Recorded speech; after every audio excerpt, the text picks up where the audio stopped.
Mais parfois, la mécanique s'enraye. Et que ce soit sur les grosses attractions ou sur les plus petits carrousels pour enfants, les conséquences peuvent être graves. Si on passe en revue les problèmes survenus, on trouve beaucoup d'incidents mineurs, mais aussi parfois des accidents mortels. Aux États-Unis, en 2011, on a répertorié 1200 accidents avec blessés dans les foires et les parcs d'attractions. Ces accidents ont tout de même diminué de moitié en 10 ans. En France, quelques 100 accidents sont signalés chaque année, dont une dizaine considérés comme graves. On a peut-être frôlé la catastrophe en fin d'après-midi à Walibi, le célèbre Sirocco qui effectue des loopings. En Belgique, c'est un incident survenu en 1997 qui avait fait sensation. Le train du Sirocco s'est brusquement arrêté en pleine course au plus mauvais endroit. Ces 27 personnes bloquées dans leur siège, la tête en bas, ont dû attendre une bonne heure avant d'être enfin délivrées. Je ne remonterai plus jamais sur un truc de ce genre.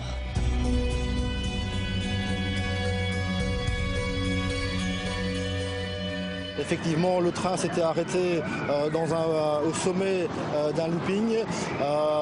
Il était en équilibre instable et donc on a pu ramener très facilement à cette époque-là le train en gare. Les gens sont descendus tout à fait normalement et effectivement, il s'agit d'un cas tout à fait exceptionnel.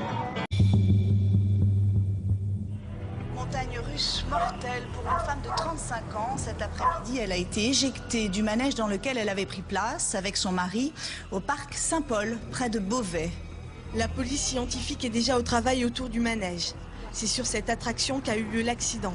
Aux alentours de 16h30, une mère de famille de 35 ans est tombée de ce wagon.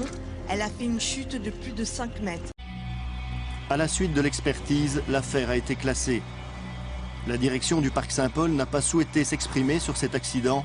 Même si l'attraction a été mise hors de cause, l'image du parc en a forcément souffert. Depuis cet événement tragique, des ceintures de sécurité ont tout de même été ajoutées sur les voitures de l'attraction Formule 1.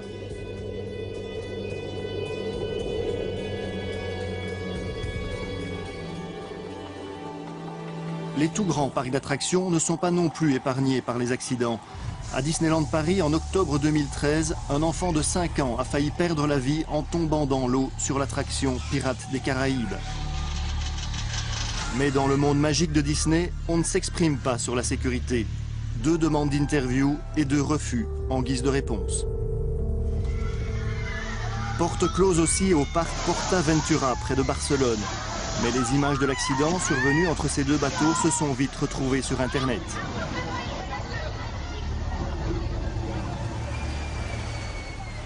Ces attractions aquatiques présentent en général une particularité. Pour une raison très simple, les passagers ne sont pas attachés. C'est le cas du flashback à Walibi. C'est pas possible d'attacher des gens au niveau des barques, ce genre de choses. Imaginez qu'une barque se retourne malencontreusement, s'ils sont attachés, ça peut être mortel. Ils ont eu tout le temps d'admirer le paysage. 22 passagers bloqués dans une nacelle à une trentaine de mètres du sol pendant 3 bonnes heures. Le tour de manège le plus long de leur vie. En avril 2010, à Plopsaco, les passagers du Spring Flyer sont restés bloqués dans les airs. L'attraction est vérifiée par le système TÜV, donc c'est une société qui vérifie toutes nos choses. Et on a aussi une attraction pareille à La Panne, c'est le Spring Flyer, donc c'est exactement le même. On n'a jamais eu de problème avec ça. Comme toute panne, ce type d'incident est par définition imprévisible. Aussi, à Plopsaland, on organise des exercices d'évacuation des attractions. Car de simples erreurs humaines peuvent aussi avoir des conséquences tragiques. Un exemple incroyable, au Brésil en 2012, dans cette tour haute de 30 mètres, les opérateurs ont laissé s'asseoir une jeune fille dans un siège hors service depuis des années. Elle a été éjectée et n'a pas survécu à la chute. Comment l'attraction a-t-elle pu fonctionner si longtemps avec un défaut aussi flagrant? Une barre de sécurité qui s'ouvre toute seule. La responsabilité du parc Hopi-Hari est évidemment engagée dans cet accident. 12 personnes sont inculpées. L'affaire n'a pas encore été jugée. À Barcelone, en juillet 2010, au parc Tibidabo, l'attraction Pendolo s'écrase au sol avec ses passagers. Une adolescente de 15 ans perd la vie dans cet accident et 3 autres personnes sont blessées. Produit par la firme italienne Fabri, le Pendolo était une des attractions phares du parc. 38 mètres de haut, vitesse de 100 km/h. Les points d'ancrage ont lâché. L'attraction s'est effondrée. Mais il reste aujourd'hui encore une question essentielle. Qui est responsable de l'effondrement de ce Pendolo? Pour le savoir, il faudra attendre une décision de justice, mais plus de 3 ans après l'accident, la date du procès n'est toujours pas fixée. Cependant, des éléments de l'enquête ont filtré dans la presse espagnole. Il semble qu'une cascade d'erreurs soit en cause. Fabrication, installation, manutention, tout était bancal dans cette attraction.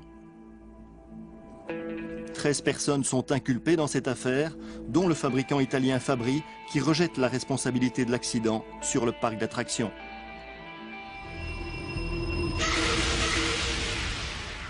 En août 2007, aux environs de Paris, c'est le même type d'attraction, un booster construit par la même firme italienne Fabri, qui est au centre d'un autre drame.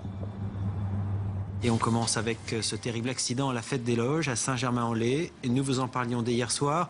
La chute de la nacelle d'un manège a provoqué la mort de 2 personnes, un père et son fils.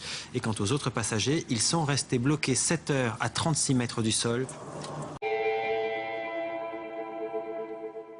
Avec cette affaire, l'avocate de Marie-Jeanne Dubuc découvre un univers opaque ainsi que de nombreux manquements en matière de sécurité. En 2007, en France, les contrôles des manèges et des attractions sont organisés par une loi obsolète. On prenait de grands risques. Je rappelle que sur les 8 boosters en circulation, entre guillemets, à l'époque en France, 6 ont présenté les mêmes défauts de soudure, cause de l'accident. Le booster est un géant de 28 tonnes. Ses 2 bras de 20 mètres tournent autour d'un axe avec à chaque extrémité une nacelle à 4 places. Les passagers sont soumis à des accélérations de près de 4 G. Dans le cas de l'accident à la fête des Loges, une rupture partielle du bras de la nacelle a provoqué l'inclinaison de celle-ci. Les 2 victimes sont donc venues frapper par 2 fois la base de l'attraction.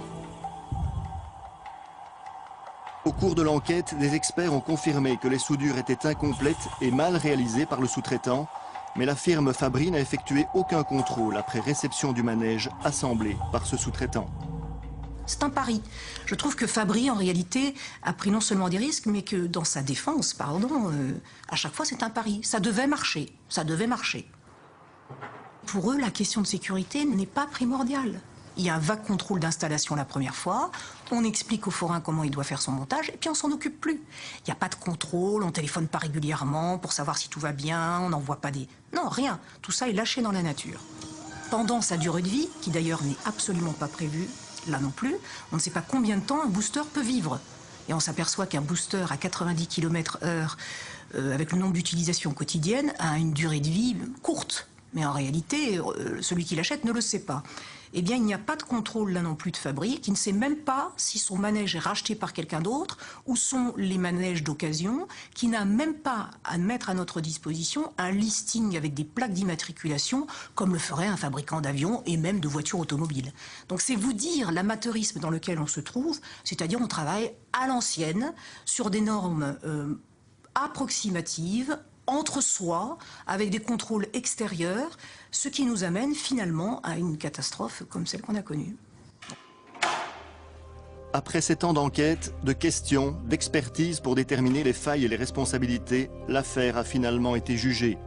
Un procès au cours duquel les prévenus, le fabricant, le soudeur et le forain se sont sans cesse renvoyés la balle.